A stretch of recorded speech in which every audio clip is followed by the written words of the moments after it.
As you mentioned before the break, there's a renewed push for President Trump to release his tax returns. 200 Democratic lawmakers, they're suing the president over his business ties, and that's one of the things that they want to get their hands on. Now, a local lawmaker is also trying to get those tax returns daylighted. Democratic New York State Assemblyman David Buchwald, he's sponsoring a bill called the New York Truth Act. That bill, it would get the returns released so the public can see them as well as the lawmakers. The Assemblyman, he sat down with Andrew to explain why he's doing it and how it would work.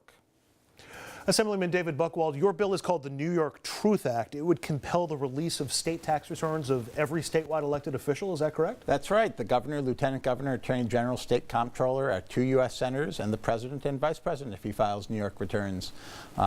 That's a set of people that really represent the top echelons of government here in New York, and we want to make sure things are as transparent with them as possible. It's just the state tax returns. That's obviously the only power that the state government would have in this regard. That's right. The only reason New York state tax returns are private is because of a state statute, and we're proposing to amend that state statute. Is there anybody else whose tax returns should be released as well? People who, run agencies or whatever the case may be? There are many government officials who choose to make their tax returns public. In fact, our governor, our Senator Schumer and Senator Gillibrand already do this.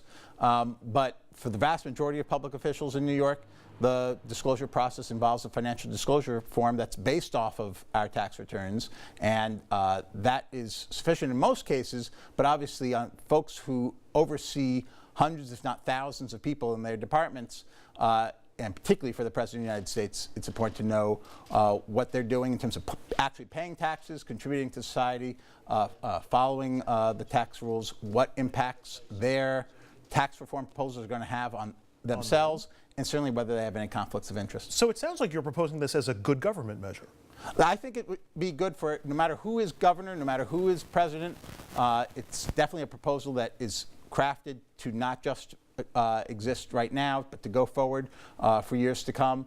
It's certainly a principle I think people can get behind on a bipartisan basis. There is a sense, though, that there's a little bit of the horse out of the barn with this, because these people would have already been elected to these positions in New York State or by New York State, and then we're finding out about them. There is another bill that's going through that would compel the release of tax returns to qualify for the ballot, correct? Right. I'm also a co-sponsor of a bill that would say that in order to stay on the ballot for president or vice president, you have to release your tax returns in advance. But I think it's particularly compelling that we apply this sort of disclosure rule to office holders.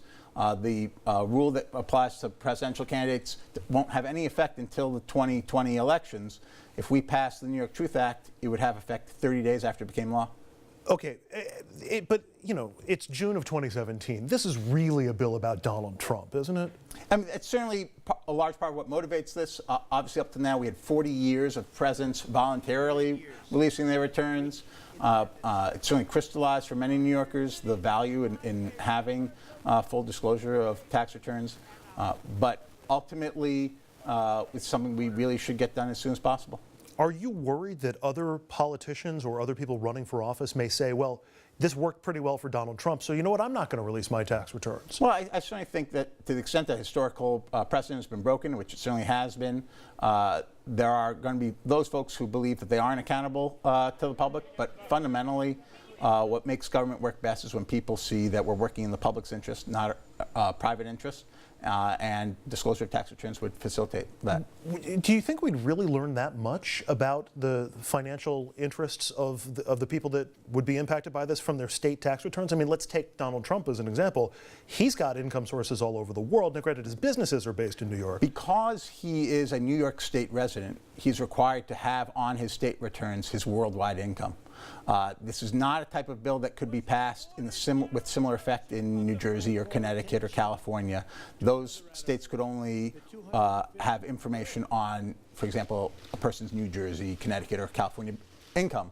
In New York, though, for New York residents, they're required to have their worldwide income, and I think that would disclose quite a lot. So even if he moved his business headquarters in a titular fashion to Delaware or Texas or something like that, you would still get information about Donald Trump as long as he remains a New York State resident. Right, exactly. The information is based off of where the individual office holder is domiciled, and I should say 30 days after the bill became law, it would release his tax returns or the other office holders' tax returns going 5 years back. Oh. So even were he, say, to change his residency to Washington, D.C., which I'm not sure would be a formal change of residence, because if he intends to return to New York, this would still be his tax residence. There certainly wouldn't be any reversing history over the last 5 years. Now, you said earlier that you were selling this bill as something of a good government measure, which makes me think of ethics, which then makes me think of Albany, which has been somewhat ethically challenged, or at least challenged when it comes to ethical reforms in recent years. And in fact, I'm sure you saw the story and have heard the Senate Ethics Committee, the State Senate Ethics Committee, met yesterday for the first time in 8 years, to the point where they didn't even know how to do the meeting because it had been so long that they had been through it.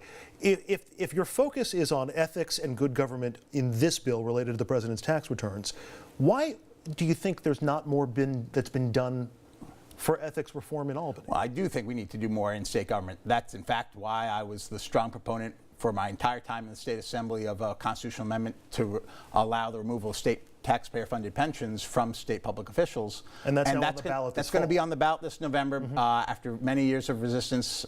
Finally been able to get through with the help of a lot of colleagues, and voters will be able to vote on that this November.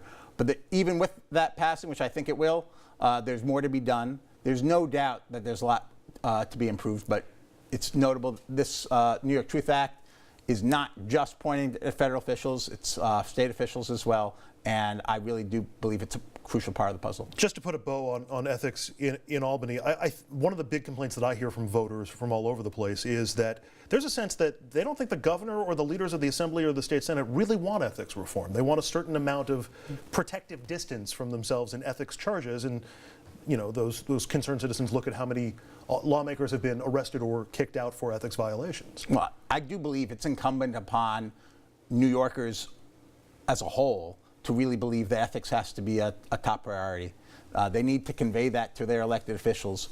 If voters don't do that, if they keep re-electing people who are under indictment, which has unfortunately been some of the history in some districts, then elected officials aren't necessarily going to get out in front, except for a handful of us, and I'm very happy to be part of that. Well, assuming the schedule holds, you got until Wednesday to try to get this passed through both chambers of the legislature. Best of luck to you and to the Truth Act as well. Assemblyman David Buchwald, thanks very much. Thank you, Andrew.